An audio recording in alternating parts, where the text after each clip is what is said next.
ଆଜି କରିବା ଆମେ ଦହିବରା ଆଳୁଦମ୍। ଏଇଟା ତ ସମସ୍ତେ ପ୍ରାୟ ଘରେ କରିକି ଖାଉଛନ୍ତି, କିନ୍ତୁ ମୁଁ ମୋ ଷ୍ଟାଇଲ୍ରେ କରିଛି। ଚାଲନ୍ତୁ ରେସିପିଟିକୁ ଷ୍ଟାର୍ଟ କରିବା। ପ୍ରଥମେ ମୁଁ ଏଠି ବିରି ବାଟିକି ନେଇଯାଇଛି, ସେଥିରେ ଦେଇଦେବି 2 ଗିନା ସୁଜି। ଏବେ ଅଦା ଛେଚା 1 ଚାମଚ, ଲୁଣ ସ୍ୱାଦ ଅନୁସାରେ, ଆଉ କିଛି ସୋଢ଼ା 1/2 ଚାମଚ ସୋଢ଼ା ଦେଇକି ସବୁକୁ ଭଲ ଭାବରେ ଗୋଳେଇ ନେବା। ଏଇଟାକୁ ଆମେ ଭଲରେ ଗୋଳେଇବା, ବିରିଟା ଯେମିତି ଟିକେ ଭଲକି ଫେଣି ହେଇଯିବ ଆଉ ସୁଜିଟା ବି ଭଲକି ମିଶିଯିବ।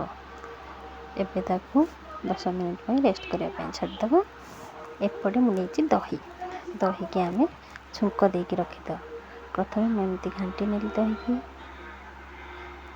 ଏଥିରେ ଆମେ ପାଣି ଦେଇକି ଟିକେ ଆଉ ଟିକେ ଗୋଳେଇ ନେବା। ଲୁଣ ପକାଇଦେବା। ଏବେ ଆମେ ଛୁଙ୍କ କରିବା ପାଇଁ ଦେଇଛି ମୁଁ ଏଠି 4ଟା ଶୁଖିଲା ଲଙ୍କା, 1 ଚାମଚ ଫୁଟଣ ଆଉ କିଛି ଭୃଷଙ୍ଗ ପତ୍ର। ଏବେ ଆକୁ ଆମେ ଦହିରେ ଢାଳିଦେବା।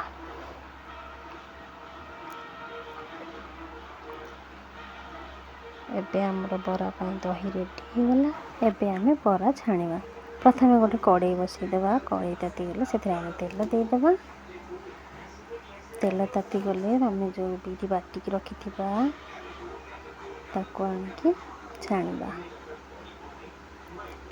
ଏଥିରେ ମୁଁ ଜିରା ଦେବାକୁ ଭୁଲି ଯାଇଥିଲି, 1 ଚାମଚ ଜିରା ଦେଇକି ଆଉ ଟିକେ ଗୋଳେଇ ନେବା। ଏବେ ଚାଲନ୍ତୁ ଆମେ ବରା ଛାଣିବା। ଏବେ ଆପଣ ଆପଣଙ୍କ ହିସାବରେ ବରା ପକାଇବେ। କେମିତି ଆପଣଙ୍କୁ ଭଲ, ବଡ଼ ସାଇଜ୍ର ବରା ଭଲ ନା ଛୋଟ ସାଇଜ୍ର, ଆପଣଙ୍କ ପିଲାମାନଙ୍କୁ ବି ଯେମିତି ଭଲ ସେହି ହିସାବରେ ଆପଣ ବରା ଛାଣିପାରିବେ। ଏପଟେ ଗୋଟେ ସାଇଡ଼୍ ବରା ହେଇଗଲାଣି। ଏବେ ଏମିତି ଲେଉଟାଇ ନେବା। ବରା ଗୁଡ଼ିକ ବେଶୀ କଡ଼ା କରିକି ଛାଣିବେନି, ତା କଲର୍ଟା ଏମିତି ଥିବ ଆପଣମାନେ କାଢ଼ି ନେବେ। ଏଠି ଦେଖନ୍ତୁ ମୁଁ ଗୋଟେ ଜାଗାରେ ଟିକେ ଲୁଣ ପକାଇକି ପାଣି ରଖିଛି, ସେଇ ପାଣିରେ ଆମେ ବରାକୁ ପକାଇ ନେବା। ଏବେ ମୁଁ ପକାଇବି ଗୋଲ ଗୋଲ ବରା। ଦହିବରା ଆଳୁଦମ୍ ଖାଇବା ପାଇଁ ଭଲ ଲାଗିବ, ସେମିତି ଗୋଲ ଗୋଲ ପକାଇଛି, ତାକୁ ବି ମୁଁ ପାଣିରେ ପକାଇ ନେବି। ଏବେ ତାକୁ ଟିକେ ରେଷ୍ଟ କରିବାକୁ ଛାଡ଼ିବା, ଯେମିତି ସବୁ ବରା ଗୁଡ଼ିକ ବତୁରି ଯିବ। ଏଠି ଦେଖନ୍ତୁ ଆମର ବରା ଗୁଡ଼ାକ ପୁରା ବଢ଼ିଆ ସେ ବତୁରି ଯାଇଛି। ଦେଖ, ଏବେ ଆମେ ତାକୁ ଛାଣି ନେବା ପାଣି ଗୁଡ଼ିକ, ଆଉ ଆମେ ତାକୁ ଦହିରେ ପକାଇଦେବା। ବରା ତ ଆମର ଏବେ ରେଡ଼ି। ତାକୁ 1ରୁ 2 ଘଣ୍ଟା ରେଷ୍ଟ କରିବାକୁ ଛାଡ଼ିଦେବା, ତାପରେ ଆମେ ଖାଇବା। ଏବେ ଆମେ 2 ଘଣ୍ଟା ହେଇଗଲାଣି।